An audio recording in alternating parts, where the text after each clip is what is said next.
Guys good morning everyone.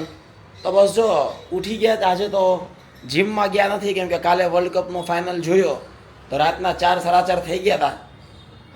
Support આપણે Argentina મેસીના કરતા હતા પણ હવે વાંધો નહીં, સ્પેન ખરેખર બહુ સારું રહ્યું મુકાઈ. મતલબ આર્જેન્ટિનાએ પૂરી ટ્રાય કરી બટ સ્પેન બહુ આમ નેક્સ્ટ લેવલ રમતું હતું કે કોઈ શક્યતા જ નહોતી. એટલે આમ ખબર પડી જ ગઈ હતી પહેલી અડધી કલાક પછી કે ભાઈ આમાં સ્પેન જીતી રહ્યું છે. એટલે આમ મેન્ટલી તમે તૈયાર થઈ ગયા હોય પછી તમને એમ ન થાય. અવાજ એ થોડોક બેસી ગયો કેમ કે રાતે મેચ જોતા જોતા થોડુંક કોલ્ડ ડ્રિંક પીવાઈ ગયું. એટલે શિવાની જો એને તો ફૂટબોલમાં એટલો બધો કાંઈ ઇન્ટરેસ્ટ નથી પણ તો એને કાલે મારી સાથે બેસીને મેચ જોયો. Full support. રાતે 3:30-4 વાગ્યા સુધી એ જાય ગઈ. એટલે પછી આજે જીમમાં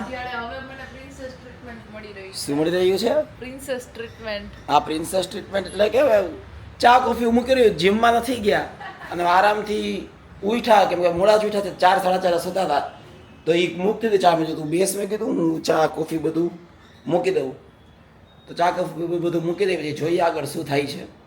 અને ઓલું તો શું કહેવાય દિલ્હીમાં તો જે જંતર મંતરમાં બધું સોનમ વાંગચુકજીને લઈ ગયા ને બધું થયું તો હવે ઇન્ટેન્સ થતું જાય. સોશિયલ મીડિયામાં હવે લોકો સુધી વધારે પહોંચી રહ્યું છે. આ તો એવું છે કે વધારે એક્ટિવિટી ગતિ પકડી રહી છે. એટલે હવે આટલું બધું થાય આના કરતાં ભાઈ વાત કરી લ્યો ને શું છે જોઈ લ્યો. અને મને તો એને જ સમજાતું કે ભાઈ જે હોય આડવડું મૂકો ને. નેટનું પેપર તો લીક થયું જ હતું.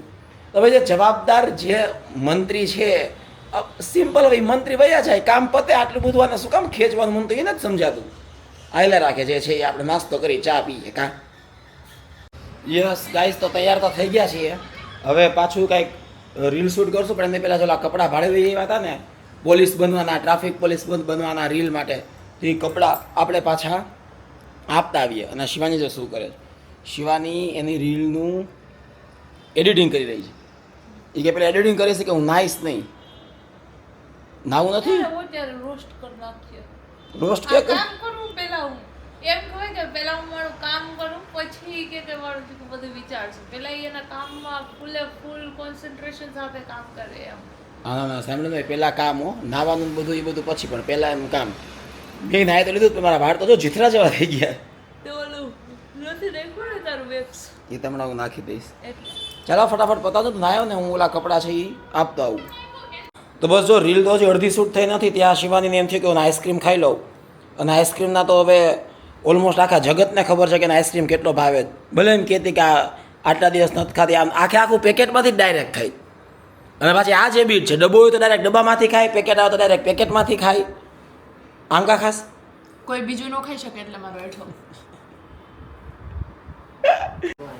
યસ ગાઈસ બસ જો તો રીલ તો બધી આજની શૂટ કરી નાખી. આજે ફટાફટ શૂટ થઈ ગઈ. બાકી ઘણી વાર એમ લાગે કે 1.5 કલાક થઈ જાય એક રીલમાં એવરેજ. બહુ ડિસ્કશન થાય ને એંગલ વિચારીએ ને એવું બધું પણ આજે ફટાફટ થઈ ગઈ. એટલે આજે તો શિવાનીએ બહુ એમાં શું છે રીલમાં છે ને શિવાનીને બધું મીઠું મીઠું ને નાટક કરવાના હતા, બોલવાના. એમાં તો અમે માસ્ટર જ છે એટલે એને બધું ફાવે છે એટલે ફટાફટ થઈ જાય. મેં તને કેટલી વાર કીધું કે ચાર્જમાં હોય તો મોબાઈલ યુઝ કરમાં. હજી તો મુઈકો ખાલી આ તો મને મેસેજ આવ્યો તો જોતી. પછી તારે હેબિટ જ ખોટી છે મોબાઈલ ચાર્જમાં રાખીને તું મોબાઈલ યુઝ કરસ નહીં. હાલો ઊભા થાવ આપણે નીકળવાનું છે. શું ક્યાં જવાનું નથી મળવા? એમાં એક એવું છે ટુરિઝમની કંપની છે તો એમને મળવા જવાનું છે. કદાચ જો બધું ઓકે થઈ ગયું તો પછી બહાર જે છે ફરવા જવાનું થશે. જોઈએ હવે શું થાય છે. અત્યારે તને મળવા જાય છે. હાલે સી વાલ ચલો આ બધી લાઇટ્સ બધી બંધ કરી દે. હું શું પહેરું?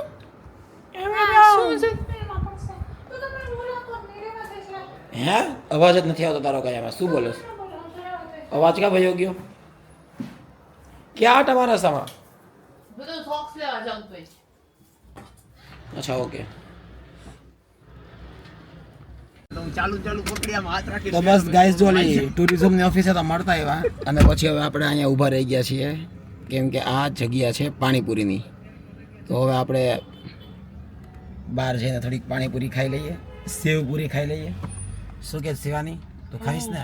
ખાવાનું જોઈને તારે તો નથી ખાવી ને? મારે તો ખાવી હોય. તારે કે ખાવી હોય? અહીંયા કોણે ઊભી રાખી? મેં રખાવી. જા ખાઈ લેવો છે ને મને. મિત્ર બસ જો તો ઘરે આવી ગયા એક નાનું એવું કામ પતાવી એવા અને થોડોક નાસ્તોય કરતા એવા પાણીપુરીને સેવપુરીને એવું. ચા તો એ પીશું અને બાકી તો આ બધું જે ચાલે છે એ જોઈ રહ્યા છીએ સોશિયલ મીડિયામાં નકરું બધું એ જ આવે છે, જે હંગર સ્ટ્રાઇક ને કોકરોચ જનતા પાર્ટી ને, એટલે વધુ આમ ઘરમાં તો જાતો હોય ને માહોલ અત્યારે એવું છે કે ભાઈ પહેલાં હંગર સ્ટ્રાઇક ચાલુ કરી સોનમ વાંગચુકે તો એના 17મા 18મા દિવસ સુધી કાંઈ નહોતું, ઠીકઠાક વચ્ચે વચ્ચે ક્યારેક પોસ્ટ આવતી, પણ પછી ને જ્યારથી હોસ્પિટલે લઈ ગયા જ ને ત્યારથી આખો માહોલ બહુ માહોલમાં ગરમાવો છે કે ભાઈ મેન સિટી મોટા સિટીમાં ક્યાંક ને ક્યાંક પ્રોટેસ્ટ ચાલુ હોય, બધા સોશિયલ મીડિયામાં એક્ટિવ થઈ ગયા એવું લાગે છે, સ્ટોરીમાં પોસ્ટ આવવાની ચાલુ થઈ ગઈ છે, એ ટાઈપની નાખી રીલ્સ આવવાની ચાલુ થઈ ગઈ છે. એમાં આજે સંસદ બાજુ એ લોકોએ જે માર્ચ કરી, કૂચ કરી અને જે કાંઈ બી પોલીસે જે કાંઈ બી ફોર્સફુલ રસ્તો અપનાવ્યો છે, એક્ઝિક્યુટ કર્યો છે, મને લાગે છે એમાં મતલબ એવું ન કરવું જોઈએ, કેમ કે છેલ્લે તો બધા આપણા દેશના નાગરિકો જ છે. અને મને તો હજી ગળ નથી ઉતરતું કે ભાઈ એવું તો શું અટકે છે કે ભાઈ નીટ પેપર લીક થયું, એજ્યુકેશન મિનિસ્ટરની ભૂલ છે, અરે ભાઈ રજા આપી દો એને વાત પતાવો. આટલું બધું જેને કહેવાય ને કે આખા કન્ટ્રીમાં શું કઈ ભાષામાં મારે કહેવું, હા આખા કન્ટ્રીમાં કદાચ અરાજકતાનો માહોલ થઈ જાય ત્યાં સુધી રિસ્ક લેવું ક્યાં સુધી બરાબર છે. એટલે એ મને સમજાતું નથી કે ભાઈ એવું તો શું ટીલું લઈને આવ્યા છે કે ભાઈ એને નથી આપી દેતા રેઝિગ્નેશન આપી દેવું જોઈએ, કેમ કે એ માંગ તો તમે સમજો કે કાંઈ માંગ ખોટી નથી, કેમ કે નીટનું પેપર લીક થયું છે તો એ જવાબદારી આવે કાં પછી એને વાત કરવી જોઈએ, સંવાદ સાધવો જોઈએ, તો એનું કંઈક સોલ્યુશન નીકળે કે ભાઈ આનું સોલ્યુશન શું છે, પણ વાત તો કરવી જોઈએ ને એમ. એટલે ખબર નહીં હવે ક્યાંનો અંત આવશે, જોઈએ. જો શિવાની અત્યારે રાતે 8:30 થયા છે તો જઈમાં પહેલાં છે ને મસ્ત ગરમ ઢોકળા બનાવ્યા અને આજ તો વાતાવરણમાં ઠંડક છે તો ઢોકળા ખાવાની મજા આવે છે, પણ જમવાનું બગાડશે આ જોજો. અત્યારે હું ઢોકળા ખાઈ લો 8:30, પછી કલાક પછી હું શું જમવાનો હતો અત્યારે બનાવીને દેવાય.